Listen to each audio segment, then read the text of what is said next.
Have you ever wondered if it's possible to be so close to God that you don't even have to die? There's a man in the Bible who did just that. He didn't fight battles.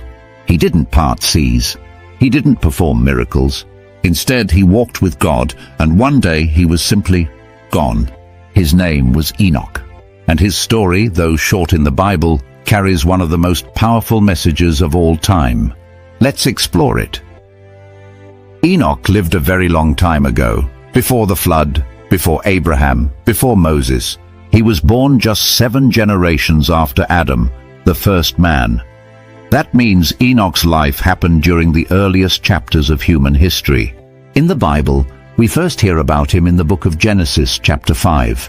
He's listed in the family line that came from Adam's son Seth, a line of people who, unlike Cain's descendants, remembered and honored God.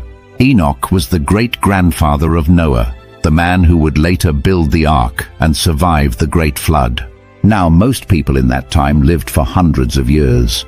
Enoch lived for 365 years, which is actually short for that era. But something very unusual happened during his life. Genesis 5:24 says this, "Enoch walked with God, then he was no more, because God took him away." That's it. No more details, just that. He walked with God, and then he was gone. This raises a lot of questions. What does it mean to walk with God? And what exactly happened to him? To walk with God doesn't just mean believing in Him. It means living every day close to Him, talking to Him, trusting Him, choosing to do what's right, even when the world around you is not.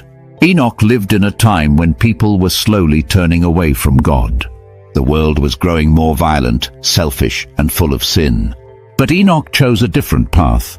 He chose to stay close to God. He wasn't famous. He didn't lead a nation. But his faith stood out in a dark time. His daily walk with God made such an impact that God decided to do something very rare. Instead of allowing Enoch to die like everyone else, God took him away. He brought Enoch straight to heaven. No death, no pain, no grave. The only other person in the Bible who had a similar experience was the prophet Elijah, who was taken up to heaven in a chariot of fire. Even though Enoch's story in Genesis is short, the New Testament gives us more insight. In the book of Hebrews, chapter 11, there's a section that lists heroes of faith, people who trusted God deeply. And guess who's there? Enoch. Hebrews 11:5 says, "By faith, Enoch was taken from this life so that he did not experience death. He could not be found because God had taken him away. For before he was taken, he was commended as one who pleased God." This shows us something really important. Enoch didn't earn his way into heaven by being perfect. He wasn't taken up because he followed a long list of rules. He was taken because he had faith, because he pleased God by trusting Him. The Bible even says that without faith, it's impossible to please God.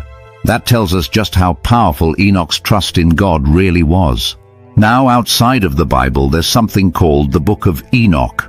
It's not part of the official Bible for most Christians, but it was well known in ancient times. The Book of Enoch talks about angels, the end of the world, and even things like giants called the Nephilim. It's wild and mysterious. Some people believe it gives us extra insight into Enoch's life, while others see it as just ancient storytelling. Interestingly, a small quote from the book of Enoch is mentioned in the Bible, in the book of Jude, verses 14 to 15. So we know that parts of it were known to early Christians. But even without that book, the main story in Genesis and Hebrews tells us everything we really need to know. That Enoch was a man of deep, genuine faith, and God honored that in a miraculous way. So why does this short, mysterious story matter? Because Enoch shows us what's possible when someone chooses to walk with God, even in a world full of darkness. He didn't need to be famous. He didn't need to perform big miracles. His daily faithfulness, his quiet, steady relationship with God was enough to set him apart.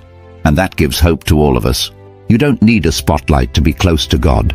You don't need to be a preacher or a prophet. You just need to walk daily, faithfully. God notices. Enoch's story reminds us that closeness to God is life's greatest reward. It's not about what we build or how long we live, it's about who we walk with. And when we walk with God, amazing things can happen. Thanks for watching. If this story inspired you, don't forget to like, subscribe, and share it with someone who needs encouragement today. We'll see you in the next video.